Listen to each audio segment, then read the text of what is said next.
तो लग्जमबर्ग में English enough है। बस पहुंच जाओ, जॉब मिल जाएगी। लो स्किल जॉब तो मिल ही जाती है और सैलरी 8 से 9,000 यूरोस पर मंथ मिलेगी। तो अगर आप भी लग्जमबर्ग आने का प्लान बना रहे हो और ये सब बिलीव कर रहे हो तो थोड़ा रुक जाओ। आज हम बात करने वाले हैं ऐसे कुछ मिथ्स जो लग्जमबर्ग जॉब मार्केट के बारे में है और इनको डिस्कस करना जरूरी है और आपके लिए वीडियो भी जरूरी है अगर आप लग्जमबर्ग आने का प्लान बना रहे हो। तो एंड तक इस वीडियो को जरूर देखिए ताकि आपको रियलिटी मिले और आप भी इन मिथ्स को जान पाओ। तो hello everyone, welcome to our channel. और सबसे पहला मिथ हम बात करते हैं, इंग्लिश आती है बस काफी है।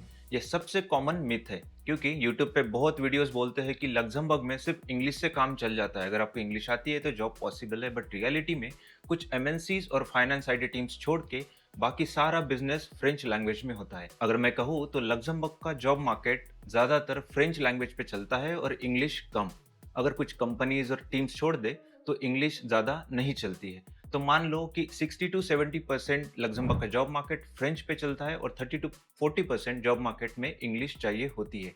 तो अगर आप सोचो कि 30 टू 40% में आप इंटरनेशनल पूल के साथ कॉम्पीट करोगे इंग्लिश लैंग्वेज के साथ, तो अगर आप लग्जमबर्ग का प्लान बना रहे हो तो ये इंपॉर्टेंट है कि आपको लैंग्वेज डिपेंडेंसी है, आपको फ्रेंच भी आनी चाहिए, तभी जाके आपके चांसेस जॉब के लिए ज़्यादा होंगे और कॉम्पिटिशन कम। अदरवाइज अगर आप सिर्फ इंग्लिश लैंग्वेज के साथ अगर फोकस करते हो लग्जमबर्ग का जॉब मार्केट, तो मान के चलो कि आप इंटरनेशनल टैलेंट पूल के साथ कॉम्पीट करोगे तो जॉब्स कम है और कंपटीशन ज्यादा है विद ओनली इंग्लिश लैंग्वेज। तो ये सबसे बड़ा मिथ है जो कि तोड़ना जरूरी है कि सिर्फ इंग्लिश आती है तो आपका काम हो जाएगा, बट ऐसा नहीं है क्योंकि बहुत सारे रोल्स के लिए फ्रेंच रिक्वायर्ड होती है। अगर आपको जर्मन और लग्जमबर्गिश ये भी आती है तो ये एक बिग एडवांटेज हो सकता है। With only English language market difficult है, टफ है। तो अब बात करते हैं दूसरे मिथ की, जो है पहले पहुंच जाओ, जॉब वहां जाके ढूंढ लेंगे। तो सबसे पहले मैं आपको बताऊं, यहाँ पे ऐसा कोई वीजा नहीं है जो कि आप यहाँ पे आके जॉब सर्च कर सकते हो। और अगर आप सोच रहे हो कि मैं टूरिस्ट वीजा लेके लग्जमबर्ग आता हूँ और जॉब सर्च करता हूँ, तो ऐसा होता नहीं है। आप टूरिस्ट वीजा पे लग्जमबर्ग में लीगली काम नहीं कर सकते हो। आपको वर्क परमिट के लिए पहले जॉब ऑफर चाहिए होती है, तब जाके आपको वर्क परमिट मिलता है जिससे आप लीगली लग्जमबर्ग में काम कर सकते हो। तो लग्जमबर्ग जॉब मार्केट में एम्प्लॉयर को सबसे पहले ये कोशिश दिखानी होती है कि वो ईयू कैंडिडेट्स को हायर कर रहे हैं या तो ईयू कैंडिडेट को सर्च कर रहे हैं। अगर उनको ईयू कैंडिडेट नहीं मिला within 3 weeks, then only they can go for non EU candidates. Otherwise सबसे पहले प्रायोरिटी ईयू कैंडिडेट्स को होती है, उसके बाद तब जाकर वो नॉन ईयू कैंडिडेट को स्पॉन्सर्स करते हैं। तो आज के टाइम पे ये स्पॉन्सरशिप इतनी आसान नहीं रही जितनी हमें यूट्यूब वीडियो या इंस्टाग्राम रील्स पे दिखती है। स्पॉन्सरशिप टफ हो गई है, उसके लिए काफ़ी सारा डॉक्यूमेंटेशन चाहिए होता है, अप्रूवल चाहिए होता है और एक लंबी प्रोसेस होती है जिसमें 3 से 6 महीना लग सकता है। तो सबसे पहला प्रेफरेंस ईयू कैंडिडेट्स के लिए होता है। अगर नहीं मिलता है उनको वो स्किल्स या candidate, then only they can go for non EU candidate. Tourist visa पे आके आप जॉब सर्च करते हो तो ऐसा नहीं होता है, आपको पहले job offer and then work permit मिलता है। अगर आपको जानना है कि वर्क परमिट कैसे मिलता है तो उसका स्टेप बाय स्टेप वीडियो मैं जल्दी अपलोड करने वाला हूँ, जिसमें मैं डिस्कस करूंगा all the steps before entering in Luxembourg and after entering in Luxembourg, visa process कैसी होती है और कैसे आपको वर्क परमिट मिलता है और कैसे आपको अप्लाई करना है। तो ये वीडियो मैं जल्द ही अपलोड करूंगा। सो बने रहिए चैनल के साथ, सब्सक्राइब टू दिस चैनल ताकि आप लोग को वो वीडियो का भी एडवांटेज मिल सके। तो अगर आपका कॉन्सेप्ट है कि पहले आ जाओ फिर देख लेंगे, तो लग्जमबर्ग ये मॉडल नहीं है, ऐसा नहीं होता है। अब थर्ड मीथ के बारे में बात करते हैं कि अनस्किल्ड या लो स्किल जॉब तो मिल ही जाएगी, जैसे कि रेस्टोरेंट, शॉप और होटल्स में जॉब तो मिल ही जाएगी। तो अगर आपको सच बात बताऊं तो ये roles mostly cross border worker जैसे कि फ्रेंच, जर्मन स्पीकिंग लोग ले जाते हैं। रोजाना फ्रांस, जर्मनी, बेल्जियम से डेली हजारों कम्यूटर्स लग्जमबर्ग आते हैं, जॉब करके वापस जाते हैं। सबसे पहली बात तो उनको वीजा नहीं चाहिए। सेकंड बात, उनको लैंग्वेज आती है और सैलरी भी उनके लिए अट्रैक्टिव है। तो मान लो अगर नॉन ईयू कैंडिडेट्स को लो स्किल जॉब के लिए स्पॉन्सरशिप करना है किसी एम्प्लॉयर को, तो उसके लिए बहुत बड़ा हेडेक है क्योंकि उनको सारे प्रोसेसेस के थ्रू जाना पड़ता है, सारा डॉक्यूमेंटेशन करना पड़ता है, एडम को प्रूव करना पड़ता है कि उनको ईयू में वैसा कैंडिडेट नहीं मिला, तब जाके वो नॉन ईयू कैंडिडेट्स को हायर कर सकते हैं। तो अब मान लो कि यूरोप में 32 कंट्रीज है, तो 32 कंट्रीज में से कोई भी with in Europe without visa move कर सकता है।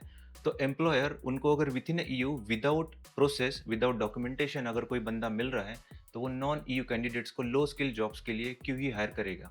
हाँ, हो सकता है कि वहाँ पे भी हायरिंग हो, बट उतना आसान नहीं है क्योंकि उनको specially non EU candidates hire करने से ज़्यादा ईयू में उनको आसानी से लो स्किल जॉब करने के लिए लोग मिल जाते हैं।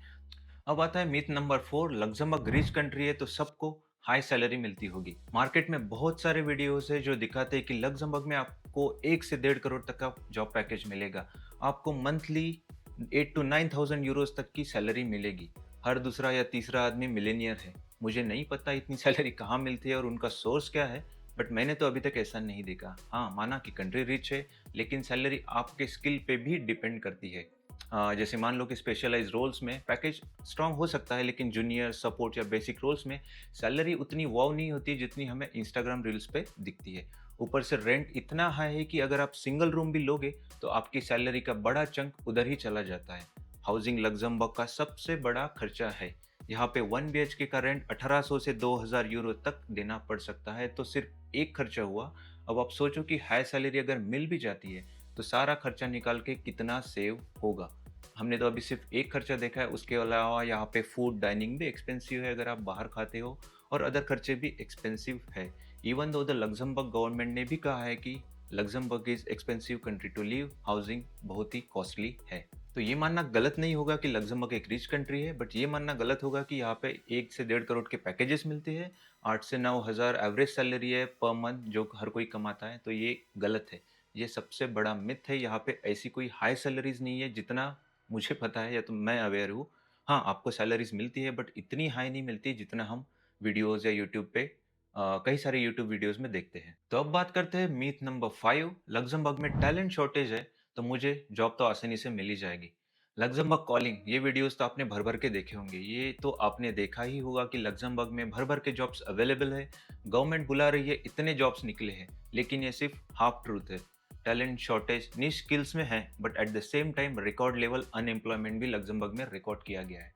तो इसका मतलब क्या हुआ कि कंपनीज़ बोलती है हमें राइट कैंडिडेट नहीं मिल रहे, और दूसरी साइड थाउज़ेंड्स ऑफ लोग बोल रहे हैं कि हमें जॉब नहीं। तो गैप स्किल्स मिसमैच का है, क्वांटिटी का नहीं। हाँ, रिसोर्सेज की डिमांड ज़रूर है, बट सारे रिसोर्सेज बाहर से ही नहीं चाहिए, लोकल लोग भी जॉब सर्च कर रहे हैं। तो मान लो कि अगर 1000 जॉब्स अवेलेबल है लक्ज़मबर्ग जॉब मार्केट में, तो वो सारे जॉब सिर्फ इंटरनेशनल लोगों के लिए नहीं है, यहाँ पे कुछ लोकल लोग्स भी है, या तो लक्ज़मबर्ग में ऑलरेडी रहने वाले भी लोग हैं, वो लोग भी जॉब सर्च कर रहे हैं।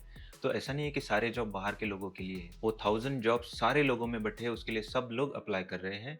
और एम्प्लॉयर का प्रेफरेंस फर्स्ट लक्ज़मबर्ग कैंडिडेट होगा, ईयू कैंडिडेट होगा, and then non EU candidate. So job तो मिल ही जाएगी, लक्ज़मबर्ग गवर्नमेंट कॉलिंग, जॉब्स भर-भर के है, इंग्लिश चल जाएगी, ये सारा हाफ ट्रूथ है, ऐसा बिल्कुल नहीं है, इस पे मत जाओ। ये काफ़ी टफ है, लक्ज़मबर्ग जॉब मार्केट टफ है क्योंकि मार्केट छोटा है और लोग ज़्यादा है। आपने रिसेंट न्यूज़ तो सुनी होगी कि अमेज़न ने इतने एम्प्लॉइज़ फायर किए हैं। ये सारे लोग अब जॉब मार्केट्स में हैं जो कि जॉब सर्च कर रहे हैं। तो आप सोचो कि जॉब्स भी अवेलेबल है, तो एम्प्लॉयर सबसे पहले यहाँ के लोगों को जॉब देगा या नॉन ईयू कैंडिडेट्स को जॉब देगा। हाँ, लोग भी आते हैं इंटरनेशनली, नॉन ईयू कैंडिडेट्स भी आते हैं, बट उतने नहीं आते हैं जितना हमें यूट्यूब पे कुछ वीडियोस दिखाते हैं। मैं सारे वीडियोस की बात नहीं कर रहा हूँ, कुछ वीडियोस ऐसे भी है वो जेन्युइन इन्फॉर्मेशन देते हैं और रियलिटी देते हैं। लेकिन कुछ वीडियोस मैंने भी देखी है कि जो बताते हैं कि यहाँ पे भर भर के जॉब्स अवेलेबल है और इतनी इतनी करोड़ों में पैकेजेस मिलेंगे, तो ये हाफ ट्रूथ है। तो दोस्तों, ये कुछ मिथ्स थे लक्ज़मबर्ग जॉब मार्केट के बारे में जो डिस्कस करना ज़रूरी था। ऐसा नहीं है कि आप आओ ही मत यहाँ पे, मेरा बस ये कहना है कि अच्छे से अपना खुद का रिसर्च करो, करंट सिचुएशन को समझो, जॉब मार्केट को एनालाइज़ करो। और अगर आपके कोई फ्रेंड्स या रिलेटिव्स या पहचान वाले लक्ज़मबर्ग में ऑलरेडी है, तो उनको आप इन मिथ्स के बारे में पूछ सकते हो, current job situation, current job market के बारे में पूछ सकते हो। हो सकता है कि वो आपको बेटर सजेशन दे और गाइडेंस दे। तो मेरी यही सजेशन रहेगी कि वो मिथ्स को इग्नोर करो, आप आपका खुद का रिसर्च करो, एनालाइज़ करो जॉब मार्केट और कंट्री जो आपके लिए सूटेबल हो, एंड बेस्ड ऑन दैट आप अप्लाई करो किसी भी कंट्री के लिए। हो सकता है वो लक्ज़मबर्ग हो या ईयू में कोई भी और कंट्री हो सकती है, फॉर एग्जांपल जर्मनी। तो दोस्तों, आई होप ये वीडियो आपको इन्फॉर्मेटिव लगी होगी। अगर वीडियो पसंद आए तो like this video and subscribe to our channel, ताकि आपको रियल गाइडेंस मिल सके। और लोगों के साथ भी शेयर करो जो लक्ज़मबर्ग को अपना नेक्स्ट टारगेट या नेक्स्ट ड्रीम कंट्री समझ रहे हैं, तो उनके साथ भी ये मिथ शेयर करना ज़रूरी है, ताकि उनको भी एक रियलिटी मिले और वो भी अपना फ्यूचर अच्छे से प्लान कर पाए। तो जल्दी मिलते हैं अगली वीडियो में। Till then, dream global but plan smart.